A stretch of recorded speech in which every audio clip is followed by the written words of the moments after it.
భూ వివాదాల్లో తలదూర్చి పరస్పర విమర్శలతో పార్టీకి చెడ్డ పేరు తీసుకురావద్దని నేతలకు చంద్రబాబు గట్టిగా హెచ్చరించారు. తెలంగాణలో భూ కుంభకోణాల్లో చిక్కుకుని అరెస్టైన ఎమ్మెల్సీ దీపక్ రెడ్డిని పార్టీ నుంచి తొలగిస్తున్నట్టు ప్రకటించారు. విశాఖ మంత్రుల్లో నెలకొన్న అంతర్గత ఘర్షణపై త్రిసభ్య కమిటీ ఏర్పాటు చేశారు. ఇకపై బహిరంగంగా ఆరోపణలకు దిగిన వారిపై చర్యలు తీసుకున్న తర్వాతే విచారణ చేపడతామని సమన్వయ సంఘం సమావేశంలో నాయకులకు స్పష్టం చేశారు. మంత్రులు, పార్టీ ముఖ్య నేతలతో సమన్వయ కమిటీ సమావేశం నిర్వహించిన చంద్రబాబు రాజకీయ పరిణామాలపై సుదీర్ఘంగా చర్చించారు. భూ వివాదంలో ఇరుక్కున్న అనంతపురం ఎమ్మెల్సీ దీపక్ రెడ్డిని సస్పెండ్ చేశారు. విశాఖలోని పార్టీలోని నేతల మధ్య వివాదంపై 3 సభ్యులతో కూడిన కమిటీ వేశారు. నేతల మధ్య విభేదాలపై చంద్రబాబు ఆగ్రహం వ్యక్తం చేశారు. ముఖాముఖి చర్చలు జరపాలని ఘంటా అయ్యన్నకు ఆదేశించారు. చక్కగా పనిచేస్తూ పార్టీకి, ప్రభుత్వానికి మంచి పేరు తేవాల్సింది పోయి వివాదాలు పడితే ఎలా అంటూ మండిపడ్డారు.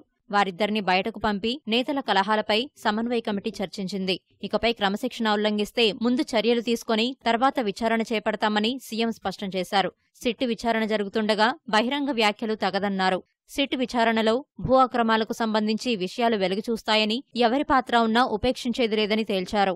పార్టీలో ఐక్యత, క్రమశిక్షణ కోసం ఏడాది పొడవునా శిక్షణా తరగతులు చేపట్టేలా కార్యాచరణ రూపొందించాలని పార్టీ కార్యక్రమాల కమిటీని చంద్రబాబు ఆదేశించారు. సీనియర్ మంత్రి నుంచి కింది స్థాయి కార్యకర్త వరకు అంశాల వారీగా శిక్షణా కార్యక్రమాల్లో పాల్గొనేలా కార్యాచరణ రూపొందించాలని సూచించారు.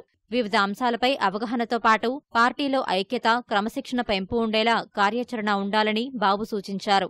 సచివాలయంలో కేవలం జగన్ ఛాంబర్లోకి నీళ్లు రావడంపై సమావేశంలో చర్చ జరిగింది. ప్రభుత్వంపై అసత్య ప్రచారాలు చేస్తున్నారని ప్రజలు అర్థం చేసుకున్నారని సీఎం తెలిపారు. ఎన్నికలు దగ్గర పడే కొద్దీ మరిన్ని అసత్య ప్రచారాలు వస్తాయని, అడ్డుకునేందుకు సిద్ధంగా ఉండాలని సీఎం సూచించారు.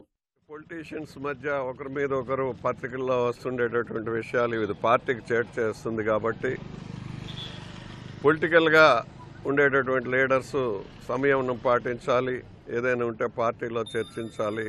అక్కడ ఏం జరిగింది వైజాగ్లో, ఎందుకు ఇవి వీళ్ళకి వస్తున్నాయి అనేటటువంటిది ఒక కమిటీని కూడా వేసి కమిటీ రిపోర్టు నేషనల్ ప్రెసిడెంట్ గారికి ఇవ్వాలి అనేటటువంటిది ఒక కమిటీని నిర్ణయిస్తారు. నిన్న మొన్న దీపక్ రెడ్డి గారు మా ఎమ్మెల్సీ, ఆయన కొన్ని ఆరోపణల మీద హైదరాబాద్లో అరెస్ట్ అవ్వడం జరిగింది. నిజాలు బయటకు వచ్చేంత వరకు కూడా పార్టీ నుంచి సస్పెండ్ చేయాలనేటటువంటిది నిర్ణయం కూడా. ఇన్ఛార్జి మంత్రుల పనితీరు సమావేశంలో విశ్లేషించారు. కర్నూలు మినహా అన్ని జిల్లాల్లోనూ పార్టీ అధ్యక్షులపై స్పష్టత వచ్చిందన్న చంద్రబాబు త్వరలోనే ప్రకటిస్తామని తెలిపారు. వీలైనంత త్వరగా 3 నెలల పాటు ఇంటింటికి తెలుగుదేశం కార్యక్రమాన్ని నిర్వహించాలని అధినేత ఆదేశించారు.